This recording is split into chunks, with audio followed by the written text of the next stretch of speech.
Control કરી શકે ભલામણ જેનો માવત મજબૂત છે. કારણ કે એનું પાછું અંકુશ એવું પાછું છે તમારા કામમાં કોઈ રસોઈ એમાં ડોસી લઈ ગઈ ભલામણ. હા હા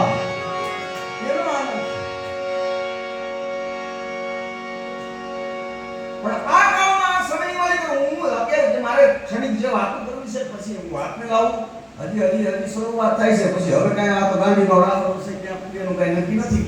પણ ખાસ કરીને મને પાછા બાપુએ મને કીધું, મને કે બે ગયો તમારી જાણ ખાતર તમને કહી દઉં, જો કાંઈ મારા કાકાએ હાજર છે. આ બાપુએ મને આવું કીધું એટલે અંદરથી ઉર્જા આવી. નકર હકીકતમાં હું આમ કરીને નહીં ગયો તો બીજું ઉતારતો મજા આવશે. આપો મેં કીધું ભલે કરે ભાલાવાળા મારી ભેળા રહી ગયો નો પાલના ઘેરે જે હાલતું એ હાલવા દો. આપણે આ નથી કરવું.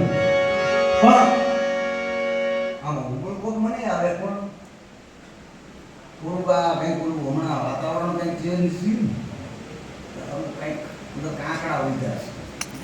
પણ તમારી મોજ છે ને સુલતાનપુર વાળા, તમે બધા હા વિશ્વાસ ભાગ આવ્યો છો ને એટલે હવે કાંકડાની થાય કરીને ભલામણ આપણે એ આનંદ લૂંટવાનો ત્યારે એનો માવત છે. જો માથે એવો બેઠો હોય, ધોંધળ બેઠો હોય તો એ રમાય હાથી નહીં કંટ્રોલ કરી લે ભલામણ. ઈ તાકાત ભજનની છે.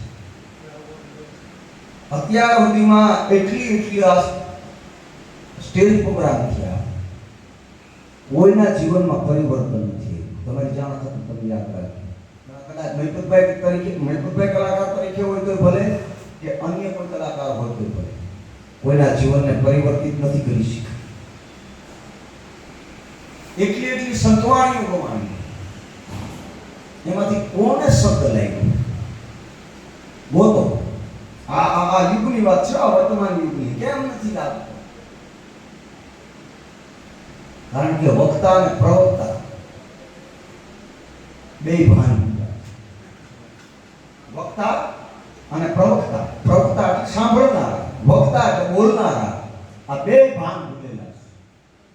અને વાહન સંતવાણીના બોર્ડ મેળ્યા હોય અને આગળ બે ઓફાના ગીત ગવાતા હોય, આમથી મોટું દુર્ભાગ્ય કેવું હોય ભલા માણસ.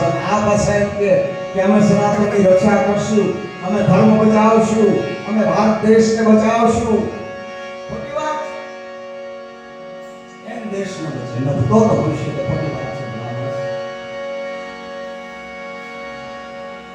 એટલી કથાઓ થાય અને કથાનું આચરણ કોઈના જીવનમાં ન આવે. ભરતભાઈ કોઈ કારણ ગોતવાનો પ્રયાસ ન કર્યો. એટલી કથાઓ નામધારી